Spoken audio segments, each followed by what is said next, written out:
fit to fly haibako akhoi plane da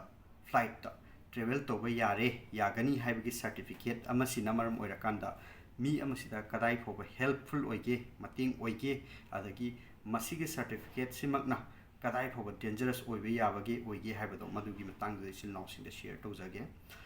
plane se pairame har kansda akhoi patient je wan thare e khalasi shock ta chat khe khalasi madugi poto nasai flight akhoi kano yauriba crew singduna handle toba ngamba condition oiroi toine shock chat har kanda plane da madugi poto normal oiba akhoi chatiba plane sida madui poto handle toba crew sing handle toba yaroi toine ko adoi targadi plane do ngasai gi magi destination ji yaudri da manak nakpa top airport amada landing tawdaba yaroi toine akhoi manipur gi oinadi hojik se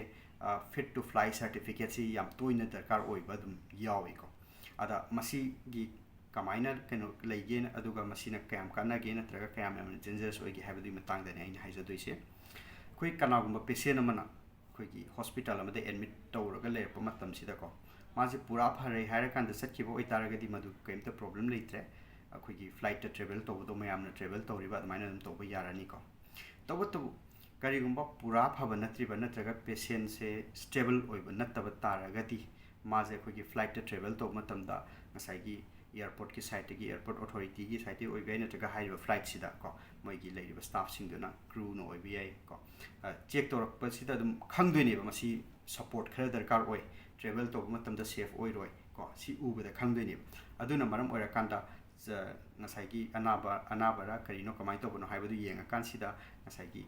the fit to fly have a certificate to doctor gi site gi travel to ba yani have gi certificate yawbran hangakani madu puthu ga uttoi ne ko si doctor na ai travel to da by air ko flight to travel to matam da kem to roi have gi certificate pire e na tor kanda utlaga di travel to handoi ne si pot sim le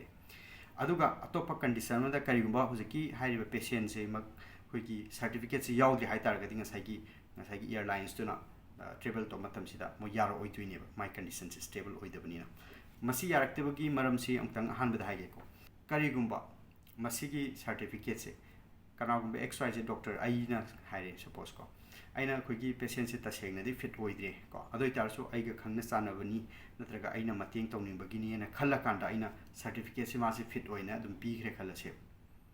adu oi bataraga di aina di khangine ba ko patient se ni yengkhrini my condition kamai le have loina khangini blood ki reports na kamai lai magi investigation reports me am sida kamai le magi vitals na kamai na le magi le riba disease hina karino kari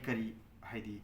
kui complications thok pa yabagi have se aina di khangdoi ne bi yengini na ko adu masi me am si loina mit na tum sale hara kan da aina masi fit oe na certificate ama pi raga sat han gre khala se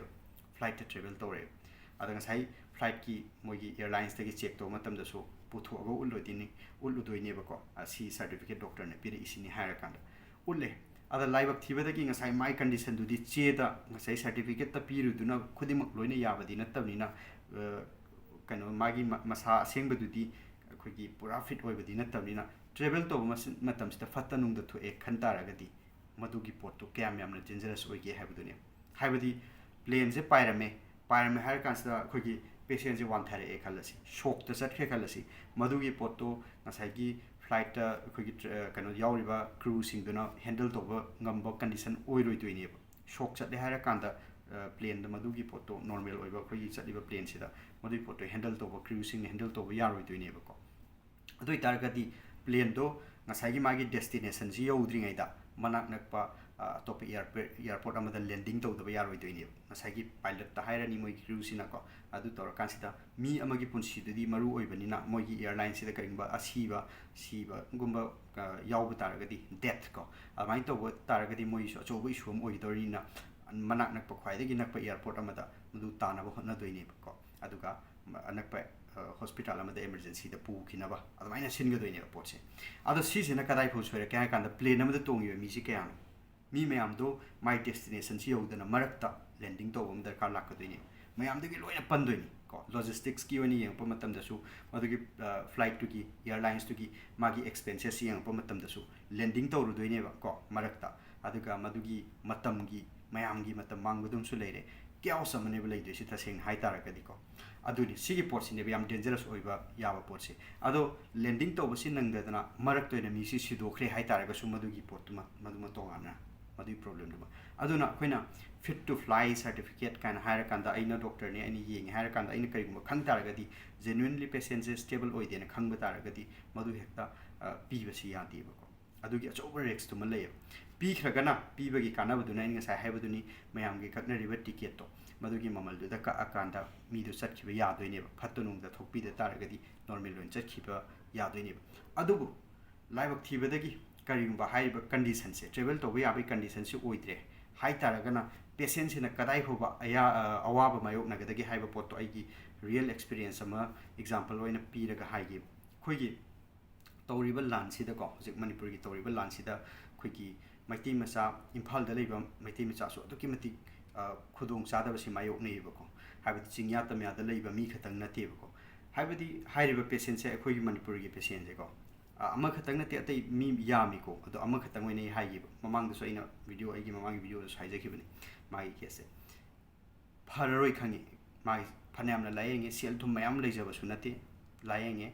tap tana changba ya chang khram tung sida phararoi haiba se khangi bari cover sung tok tor roi magi leina se aduna yum doina pu khro haiba du ne ba ko ado yum da pu khiba se kai kai gi no haiba kan sida phararoi haiba dum lay aduga magi sel thum gi phibam si yam da sok chalak pa namaram oira kan da ko mado masi pu thokra kan da manipur da yana yana naba conservatively supportive treatment ko adumaina piru raga dum lei khina ba haiba du ne ba ko haibadi makha tana sida sigi hospital se sum lei betar ga nuti gi policy yang khai ni hum phuni mai changni la ama hena changbu sure admaina madugi pot lei doine nong lei thaba khuding gi another 50-60,000 si adum hena chang doine hospital si lei ke phararoi su khangaba pot tu da ko